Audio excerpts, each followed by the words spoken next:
tinggal semayang, Allah Ta'ala beritahu kat malaikat, tak payah tengok ibadat lain.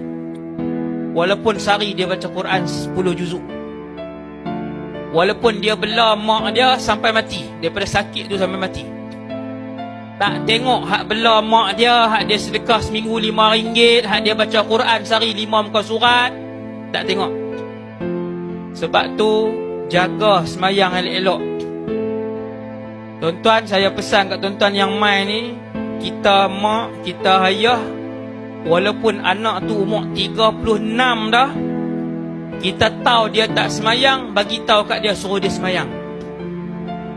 Dia, ustaz weh, kalau saya bagi tahu sehari 100 kali pun dia takkan semayang, ustaz. Bagi tahu kat dia walaupun dia tak semayang sampai akhir hayat dia.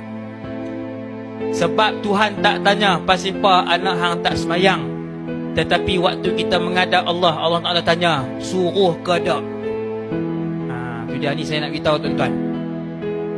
Tuhan tak tanya, tak salahkan kita pasal apa anak hang tak tutup aurat, tetapi Tuhan akan tanya, hang suruh tutup ke tak? Tuhan tak tanya pasal apa anak hang 6 orang tak semayang, tapi Tuhan tanya, suruh ke tak anak semayang?